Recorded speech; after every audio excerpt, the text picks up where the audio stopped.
안녕하십니까. 케톤 기반, 채식 기반 케톤 시기를 발표할 유광주입니다.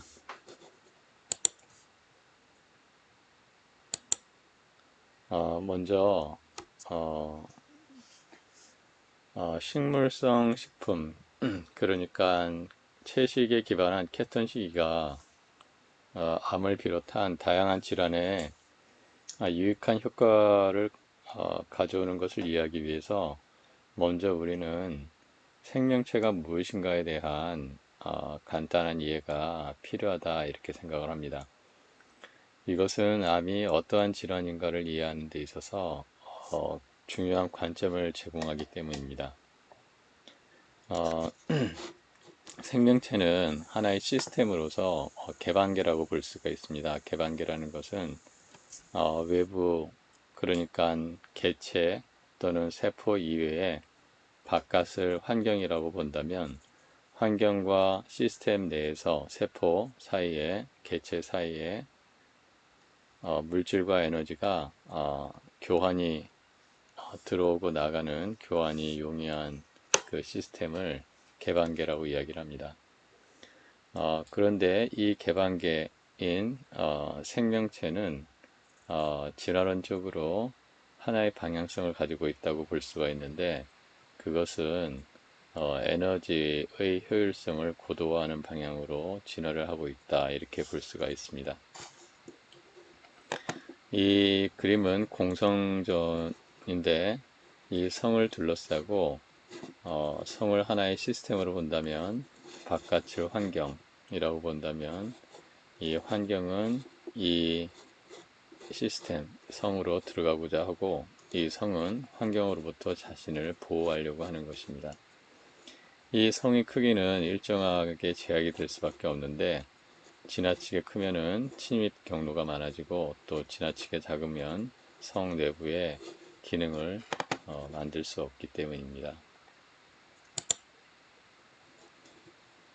진화의 키 산소 농도라는 책이 있는데 이 책을 보면 고등 동물의 진화 방향이 산소 이용률 증가의 방향을 가지고 있다는 것을 잘 설명을 해주고 있습니다. 이 그래프에서 선이 두 가지가 있는데 이렇게 위에 있는 것은 산소의 농도입니다. 지구에서 산소의 농도이고 또 밑으로 이렇게 가고 있는 것은 지구의 CO2 농도입니다. 지금 현재 시기를 이 시기인데 이 시기는 산소 농도가 20% 정도고 그 다음에 이산화탄소가 0.03%, 0.3% 정도인 시기입니다. 지구의 역사에 있어서 산소 농도가 지금보다 매우 높았던 때가 있었습니다. 이 산소 농도와 CO2 농도의 갭이 크면은 산소가 인체 내에서 헤모글로빈과의 결합력이 높아집니다. 지구의 역사적으로 산소의 농도가 이렇게 높고 또 CO2의 농도가 이렇게 낮은 시기는 매우 드문데요. 이 시기는 헤모글로빈과의 그 산소 결합력이 매우 높은 중요한 시기라는 것을 암시하고 있습니다. 그러면 왜 산소가 중요하냐면 산소는 전기 음성도가 3.5인 그 분자 구조를 가지고 있습니다. 원자의 특성을 가지고 있습니다. 그 전기 음성도라는 것은 화학적으로 공유 결합을 했을 때 핵이 전자를 당기는 색이라고 볼 수가 있는데요. 지구에 106종 또는 109종의 원자들이 있는데 이 산소는 전자를 당기는 힘이 불소담으로 높습니다. 그러니까 두 번째죠. 넘버 2가 되는데 이 때문에 전자를 당기는 힘이 크기 때문에 산소가 탄소나 수소와 결합을 해서 매우 강력한 에너지를 발생을 시킬 수가 있는 것입니다. 진화론적으로 처음에는 원핵 생물체가 나타나는데 원핵 생물체는 핵이 없는 생물체입니다. 핵이 없다 라고 이제 이야기를 하지만 실질적으로 에너지적 관점에서는 미토콘드리아가 없는 생물체가 진화를 했습니다. 이후에 미토콘드리아라는 것이 핵과 함께 세포 내에 만들어지게 되는데, 이 미토콘드리아는 산소를 이용을 해서 보다 많은 에너지를 발생을 시키게 됩니다. 대략 18배 정도 원핵 생물보다 많은 에너지를 만들게 되는데, 따라서 원핵 생물과 진핵 생물의 가장 큰 차이는 사실 핵이라기보다는 미토콘드리아 여부다, 이제 이렇게 이야기를 하고 있습니다. 그 다음에는 다세포 생물체가 만들어지면서 단세포에서 다세포로 넘어가면서 보다 많은 산소를 이용하게 되고요. 또 어류에서는 턱이 없는, 어류에서 턱이 있는 유학동물로 만들어지게 됩니다. 그러면서 보다 많은 음식들을 섭취를 하게 되면서 에너지를 더욱 많이 생성을 할 수 있게 됩니다.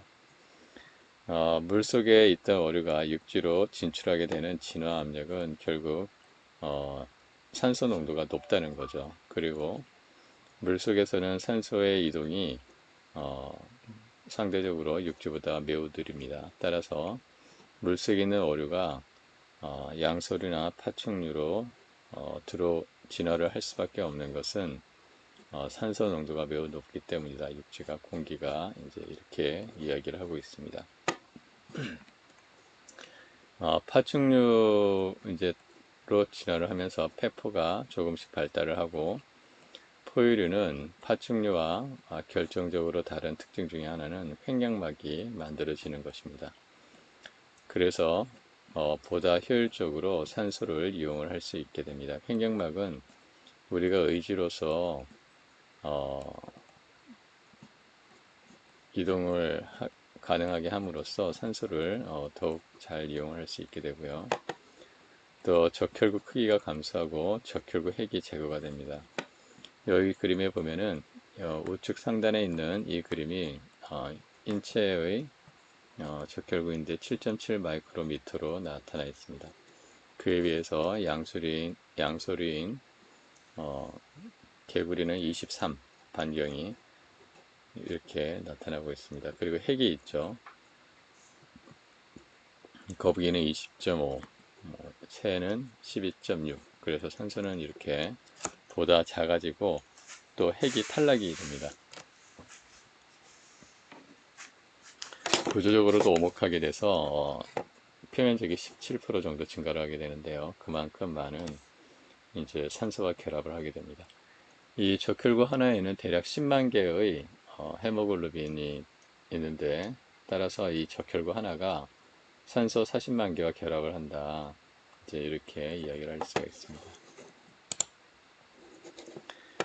우리가 이제 그 에너지의 수준에 따라 가지고 여러 가지로 표현을 하는데, 에너지가 거의 없는 이 상태를 사망이다, 이제 이렇게 이야기합니다. 흔히 말해서 이제 죽은 사람은, 또 시체는, 또 무생물은 움직이지가 않죠. 움직이지 않는데 그것은 에너지가 제로인 상태다, 이제 이렇게 볼 수가 있습니다. 사망보다 높은 상태는 이제 살아있는 거죠. 그 질병 상태에 있는 것이고, 보다 에너지를 많이 가지게 되면 건강 상태다. 보다 더 많이 가지게 되면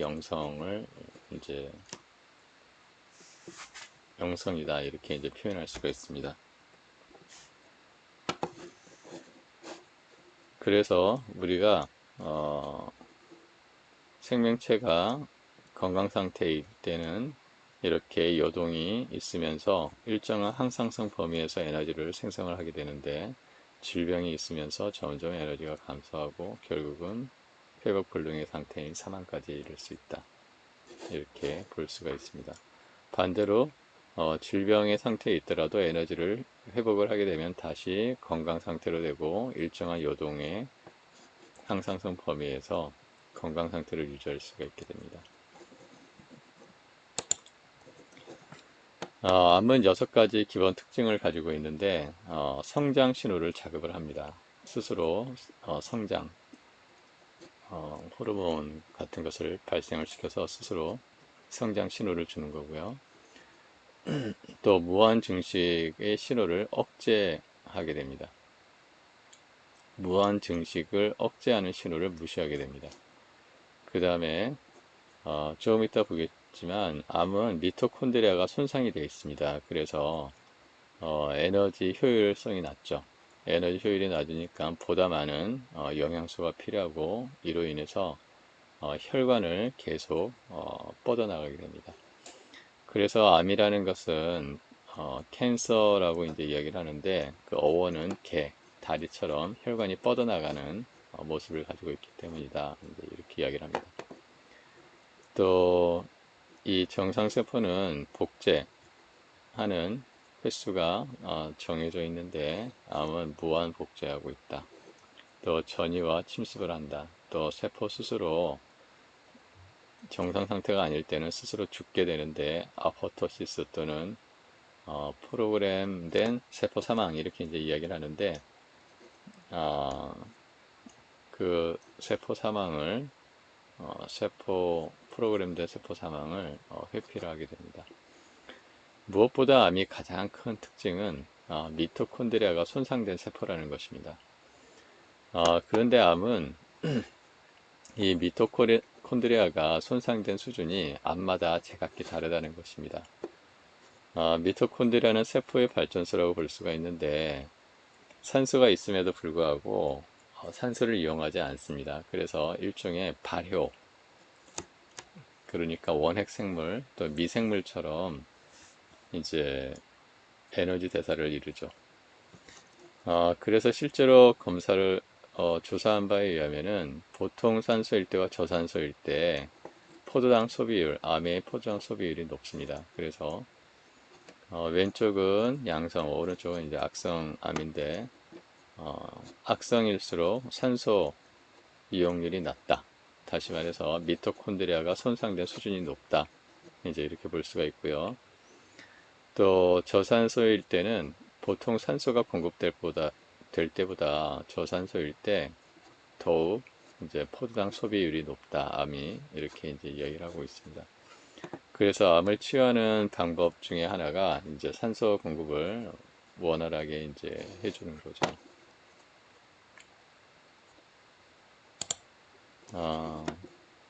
이 암의 어떤 대사적 관점에서의 이론은 바르부르크 이론이라고 하는데 이 연구자가 이렇게 이야기를 하고 있습니다. 대부분의 암은 산소가 있음에도 포도당 섭취와 젖산의 생산이 증가합니다. 그 이유는 미토콘드리아가 고장나 있기 때문이죠. 실제로 이제 암을 확인하기 위한 영상의학 검사 중에 포도당에 방사능 표시를 해서 입히면 이 포도당을 많이 이용하는 곳이 암이 이제 영상으로 나타나게 됩니다. 보통 암은 이제 유전자가 고장나 있다 이렇게 이야기하는데 그 유전자들은 보통 에너지 대사와 관련된 유전자들이고 공통적인 원인은 비가역적인 호흡의 기구가 손상이 되어 있다 이제 이렇게 이야기를 하고 있습니다. 포도당 발효가 증가하는 이유는 이제 정상적인 호흡 과정, 그러니까 미토콘드리아를 이용하는 호흡 과정이 손상돼서 생존을 위해서 에너지를 보상하려고 하기 때문입니다. 조금 이따 보겠지만 세포가 에너지를 생성하는 과정은 크게 해당 과정, 그러니까 산소 없이 발효를 하는 해당 과정이 있고 그 다음에 미토콘드리아에서 TCA 사이클로 들어가고 다시 미토콘드리아 내에 있는 전자전달계 이렇게 3단계를 가지고 있습니다. 그런데 미토콘드리아가 고장나 있기 때문에 TCA 사이클이나 또는 전자전달계에서 에너지 생성을 하지 못합니다. 다만 이제 세포질에서 해당 과정만 일으키는데요. 그때 포도당을 이용을 하고 있습니다. 지질은 해당 과정을 거치지 않고 바로 TCA. 그래서 바르브루크 이론에 의하면은 암세포라는 것은 산소가 계속 결핍됐을 때 세포가 대부분은 사망을 하지만 해당 과정을 어, 증가시키지 못하는 세포는 에너지 부족으로 대부분 사망합니다. 그렇지만 점진적으로 비가역적인 호흡 손상을 겪는 정상 세포에서 이제 암세포가 발생한다 이렇게 볼 수가 있습니다. 호흡 부전이 발생하면 비산화적 산소를 이용하지 않는 인산화 과정에 대한 의존도가 높아집니다. 또 미토콘드리아의 기능을 손상시키는 원인은 화학적, 유전적, 환경적 원인 등 다양할 수가 있습니다. 이 그림은 암의 기본적인 에너지 생성 과정을 설명을 하고 있습니다. 인체는 해당 과정, 또 TCA 사이클, 전자 전달계라는 3단계의 과정으로 에너지를 생성을 하게 됩니다. 해당 과정은 세포질에서 이루어지는데 산소가 필요가 없습니다. 그에 비해서 TCA 사이클과 전자 전달계에서는 산소를 이용을 해서 많은 에너지를 발생을 하게 됩니다. 그런데 암세포라는 것은 이 미토콘드리아가 고장이 나 있어서 TCA 사이클과 전자 전달계가 제대로 역할을 하지 못하고 그것을 보상하기 위해서 산소가 필요 없는 무산소 호흡인 해당 과정이 급격히 발달을 하게 되는 과정이다. 그것이 암이다. 이제 이렇게 볼 수가 있습니다. 이 그림은 오른쪽 그림은 포도당 농도가 증가할수록 암세포의 무게가 증가한다. 이렇게 나타내는 그림인데요. R제곱은 설명력이라고 하는데 0.539입니다. 즉 포도당이 암세포의 무게의 53.9%를 설명한다. 즉 암세포의 성장은 포도당 농도가 53.9%가 제공한다 이렇게 볼 수가 있습니다. 이 그림에서 보면 포도당 농도가 4mmol per 리터 이하가 되면은 암세포의 성장이 거의 정지가 되는 것을 알 수가 있습니다. 지질은 해당 과정을 거치지 않고 TCA 사이클과 전자 전달계만을 이용을 합니다. 그런데 인체의 에너지원을 살펴볼 때 인체는 탄수화물이 주요 에너지원이기보다는 지질이 주요 에너지원이다 이렇게 볼 수가 있습니다. 인체 내에 저장된 탄수화물의 양은 대략 300 내지 400g입니다. 간에 100g 정도가 있고 근육에 200g 내지 300g이 있는데요. 그 사용할 수 있는 양은 대략 1500kcal로 4시간 0.4일 정도다 이렇게 볼 수가 있습니다. 그에 비해서 지질은 13.5kg으로 대략 78일 정도를 사용할 수 있는 양이다 이제 이렇게 볼 수가 있습니다. 즉 인체는 탄수화물이 주요 에너지가 아니라 지질을 주요 에너지원으로 쓴다라는 걸 알 수가 있는데요. 실제로 인체 구성비에 있어서도 탄수화물은 1.2% 정도밖에 되지 않습니다. 그에 비해서 지질은 24 내지 34%다 이렇게 설명을 하고 있습니다. 우리가 케톤 시기가 인체에 왜 효과가 있는가를 이해하기 위해서는 단식이란 과정을 이해를 하면 도움이 됩니다.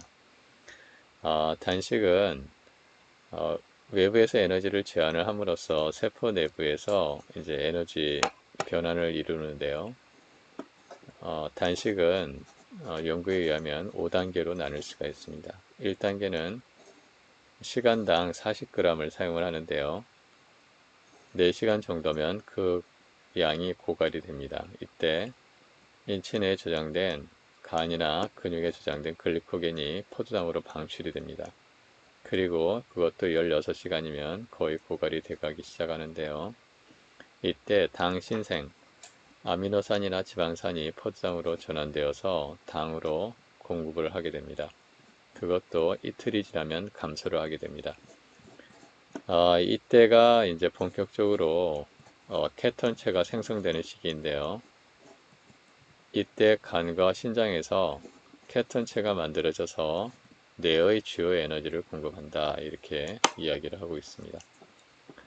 오른쪽 그림은 식후에 포도당이 뇌세포 에너지의 100%를 공급을 하게 되는데요.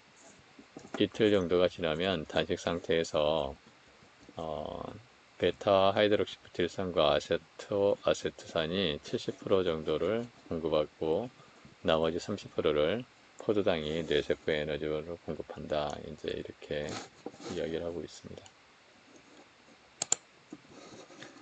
이 그림은 지방세포에서 공복 상태가 됐을 때 지방세포에서 중성지방이 분해되어 유리지방산과 글리세롤이 공급을 하게 됩니다. 유리지방산과 글리세롤은 간으로 가서 케톤체로 변환이 됩니다. 그래서 케톤체는 아세톤, 아세토아세테이트, 베타 하이드록시부틸산 이렇게 나오는데요. 아세톤은 과잉일 때 폐로 나가게 되고요. 아세토아세테이트는 소변으로 나가게 됩니다. 그래서 실질적인 역할을 하는 것은 베타 하이드록시부틸산이 에너지원으로 공급이 된다.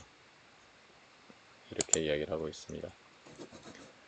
즉, 암이라는 것은 바르부르크가 설명한 대로 육류, 백밀, 백미, 설탕 이런 것들을 과잉 섭취하게 되면 열량이 과잉이 됨으로써 혈관을 막게 됩니다.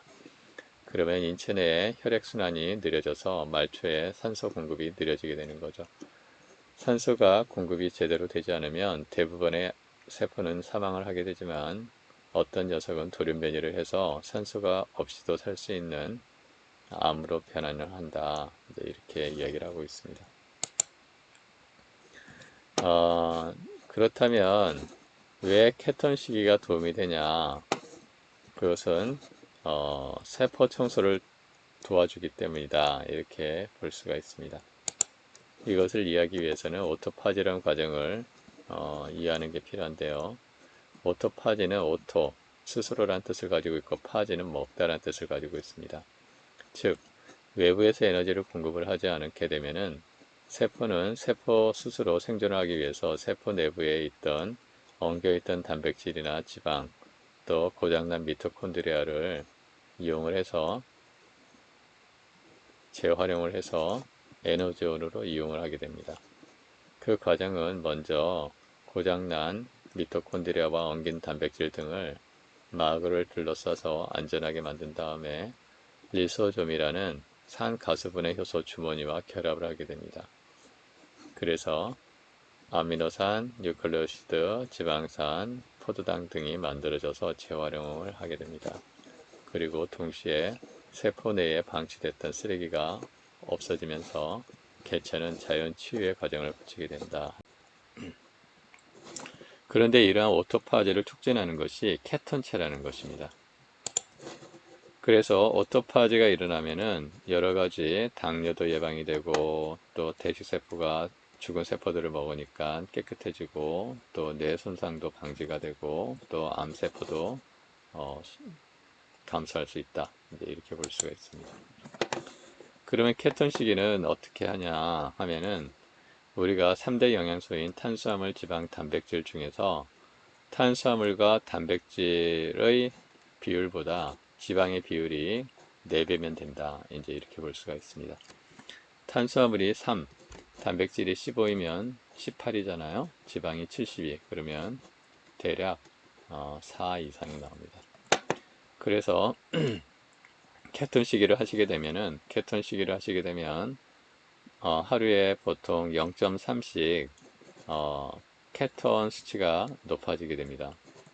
그래서 일주일 정도 케톤 시기를 한 지 일주일 정도면은 이제 3 정도 이제 되는데 반면 포도당 공급은 줄기 때문에 포도당은 70 정도로 이제 내려가게 됩니다. 그래서 이 범위가 오토파지이고 암이 치유되는 범위다. 이제 이렇게 볼 수 있습니다. 현재 케톤체를 측정할 수 있는 기구들이 팔고 있습니다. 우리나라에는 이제 한 가지 종류밖에 들어와 있지 않은데 구입을 하실 수가 있습니다. 아침 10시 정도 공복 상태에서 케톤체와 포도당 수치를 측정을 하게 되면 자가 측정이 됩니다. 이 지점이 암이 치유가 되는 거고 확인을 하실 수가 있죠. 케톤 시기는 뭐냐? 이제 아까 말씀드린 대로 단백질과 탄수화물을 합한 것보다 지방이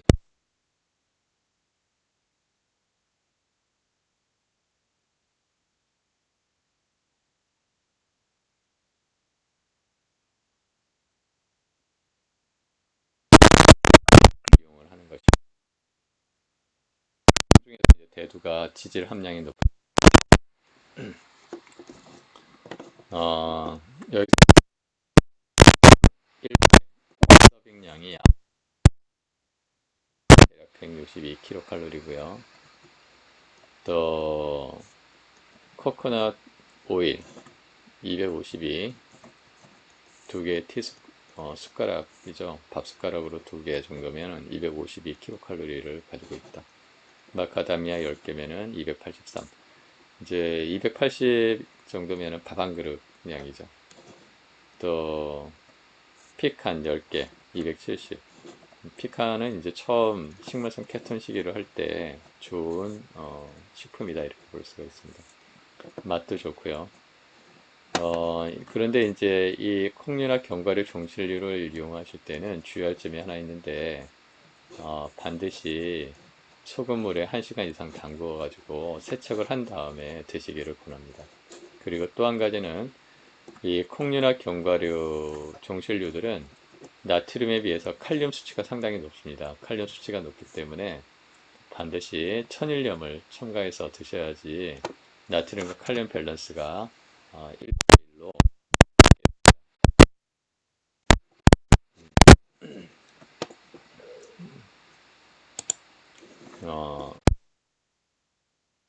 해서 과정이 막대한 에너지를 소모하는 과정이라는 걸 이해하실 필요가 있습니다. 단백질 합성 분류를 보면은 위, 식도, 간, 결장 이렇게 해서 소화와 관련된 기관들에서 단백질 합성을 거의 다 대부분 하고 있다. 즉 에너지를 쓰고 있다. 이제 이렇게 볼 수가 있습니다. 그 의미는 소화 과정에서 이렇게 많은 단백질들이 이용된다. 에너지가 이용된다. 라고 이제 해석을 할 수가 있는데요. 특히 이제 이 콩류나 이제 이런 것들은 자신을 보호하기 위해서 단백질 조해 요소가 있습니다. 트립신 이니비터라고 이야기하는데 콩 같은 경우는 100도씨에서 10분 정도 가열을 하면은 이제 제거가 됩니다. 단백질 조해 요소가 없어지기 때문에 생으로보다는 가열해서 드시는 게 좋고요. 또 발효식품을 이용하는 것도 도움이 된다. 이제 이렇게 볼 수가 있습니다. 그러면 왜 동물성이 아니라 식물성 케톤 시기가 좋은가 하는 것입니다. 동물성을 이용한 케톤 시기, 보통 이제 케톤 시기다 하면은 현재까지는 동물성을 주로 이용을 하는 것이 많이 연구가 됐는데요. 첫 번째는 동물성 식품은 성장 호르몬이 있다는 것입니다.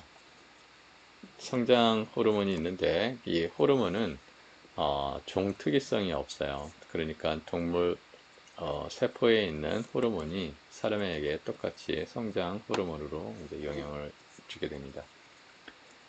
두 번째는 모든 동물은 콜레스테롤이 있죠. 그래서 콜레스테롤이 세포를 견고하게 만들어주는데 암세포는 미토콘드리아 고장이 나서 콜레스테롤을 합성할 수 없습니다. 그래서 대부분의 경우 암세포들은 주변에 있는 세포를 통해 가지고 콜레스테롤을 공급을 받는데 동물성 식품은 콜레스테롤을 공급을 하게 됩니다. 암세포에게. 그 다음에 이제 포화지방이 이제 많죠. 동물성 식품은. 그래서 암세포는 어, 포도당을 이용해서 포화지방을 합성을 많이 합니다. 그러니까 암세포를 도와주는 셈이 되는 거죠. 또 동물성 식품은 철분이나 미네랄들이 많은데 이런 것들이 이 단백질을 엉기게 해서 오토파지 과정을 억제를 하게 됩니다. 또 맛이 없죠. 그래서 많은 분들은 동물성 케톤 시기를 하다가 중단에 포기하는 사람이 많다 이렇게 이야기를 합니다. 맛이 없기 때문에. 그에 비해서 식물성은 맛이 있죠. 뭐 블루베리에다가 딸기 당근 넣고 견과류 넣어가지고 이렇게 믹스에 갈아서 먹으면 맛있죠. 또 비용이 많이 들죠. 왜냐하면 비계를 주로 이용을 해야 되고 또 통풍도 많이 생기죠. 구취도 많이 나고 무엇보다 이제 섬유소가 결핍되어 있다는 것입니다. 섬유소는 장 내에 들어가서 유해 물질, 그러니까 지용성, 독성 물질을 흡착해서 제거를 해줍니다. 이 인체내에 있는 이제 독성 물질은 수용성과 지용성으로 나눌 수가 있는데 그게 수용성은 소변을 통해서 이제 나가죠. 그래서 그런데 이제 지용성은 장으로 분비가 되거든요.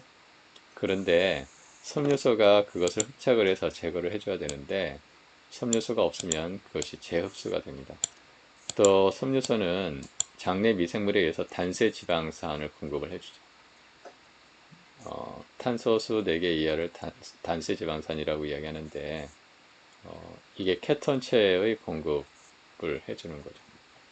또 담즙이 이제 재흡수가 됩니다. 섬유소가 결핍되면 담즙은 콜레스테롤 덩어리죠. 그래서 섬유소가 없으면은 담즙이 95% 이상 재흡수가 돼서 혈액 내에 있는 콜레스테롤 수치를 높이게 됩니다. 그래서 전반적으로 말씀을 드리면 결론적으로 말씀드리면 식물성 케톤식에는 일종의 단식 상태를 만드는 거다. 먹으면서 하는 단식이다. 단식은 오토파지를 이제 일으켜가지고 암세포를 분해를 할 수도 있고 암세포를 점점 감소시킬 수 있다. 어떤 사람은 오토파지를 통해서 암세포에게 영양소가 공급될 수 있다라고 이야기를 하는데 그것보다는 영양소를 차단함으로써 암세포가 소멸되는 과정을 거친다라는 거고 이제 해석하는 것이 보다 타당하다 이제 이렇게 볼 수가 있습니다. 네, 경청해 주셔서 감사합니다.